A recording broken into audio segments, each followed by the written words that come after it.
Shutter. Ben Shaw और उनकी नई पत्नी जेन न्यूयॉर्क से टोक्यो, जापान के लिए रवाना होते हैं, जहां बेन को एक फोटोग्राफर के रूप में नौकरी मिलती है। यात्रा के दौरान जेन जंगल के बीच में एक लड़की से टकराती है। बाद में उन्हें अपनी तस्वीरों में रहस्यमयी रोशनी दिखाई देने लगती है। बेन को कंधे में तेज दर्द की शिकायत होने लगती है और उसके दोस्त टिप्पणी करने लगते हैं कि वह झुका हुआ दिख रहा है। हालांकि वह जिस डॉक्टर को दिखाने जाता है उसे कोई कारण नहीं मिल पाता है। बेन की सहायक उन्हें अपने पूर्व प्रेमी के पास ले जाती है, जो कहता है कि ये रोशनी आत्माएं हैं, तीव्र भावनाओं की अभिव्यक्तियां हैं। फिर वे एक मनोवैज्ञानिक मुरासामी के पास जाते हैं, जिसके बारे में बेन जल्द ही दावा करता है कि वो एक हैक है और जो वह कहता है उसका अनुवाद करने से इनकार कर देता है। जेन ने फोटो में दिख रहे ऑफिस की बिल्डिंग में जाने का फैसला किया। वो खाली ऑफिस में उस फ्लोर पर जाती है जहां रोशनी जमा हो गई है और तस्वीरें लेती है। वो लड़की की आत्मा से मिलती है। उसे पता चलता है कि उसका नाम मेगुमी है और बेन उसे जानता था। जब जेन बेन से सवाल करती है तो वह स्वीकार करता है कि वो और मेगुमी एक समय रिलेशनशिप में थे, लेकिन जब उसके पिता की मृत्यु हो गई तो वह बहुत जुनूनी और चिपचिपी हो गई।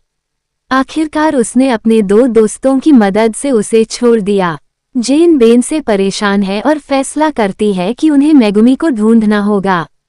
वे मेगुमी के घर जाते हैं और उसका सड़ा हुआ शरीर पाते हैं। उसने पोटेशियम साइनाइड से आत्महत्या कर ली थी। दूसरी ओर बेन के दोस्त एडम और ब्रूनो को मेगुमी द्वारा मार दिया जाता है।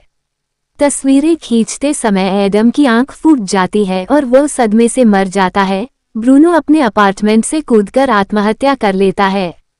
अंत में बेन पर मेगुमी के भूत द्वारा हमला किया जाता है, जो उसका गला घोंटने का प्रयास करता है।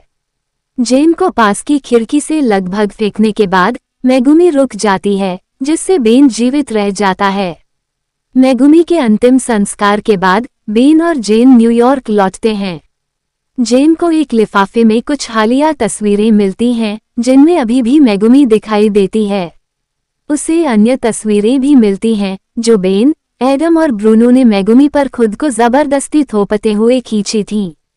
बेन ये समझाने की कोशिश करता है कि उसे लगा कि मेगुमी को भगाने का यही एकमात्र तरीका था, क्योंकि कोई और तरीका काम नहीं कर रहा था।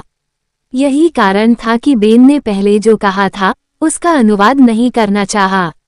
बेन के पिछले कार्यों से निराश और यह महसूस करते हुए कि मेगुमी उसे चेतावनी देने की कोशिश कर रही थी, जेन उसे यह कहते हुए छोड़ देती है कि वह अपना बाकी जीवन उसके साथ नहीं बिताएगी। क्रोधित होकर बेन मेगुमी की तलाश में अपार्टमेंट की तस्वीरें लेना शुरू कर देता है। कमरे में कैमरा फेंकने के बाद यह उसकी एक तस्वीर लेता है, जिसमें मेगुमी उसके कंधों पर बैठी हुई दिखाई देती है। फिल्म वापस अस्पताल में जाती है, जहां एक नर्स बेन का वजन कर रही है, जिसमें 275 पाउंड 2 लोगों का वजन दिखाया गया है। खुद को उससे छुड़ाने के प्रयास में वह खुद को बिजली का झटका देता है। वह पूरी तरह से बेहोश हो जाता है और उसे मानसिक संस्थान में भेज दिया जाता है। अंतिम दृश्य में दरवाजे के कांच का प्रतिबिंब है, जिसमें मेगुमी अभी भी उसकी पीठ से चिपकी हुई दिखाई देती है।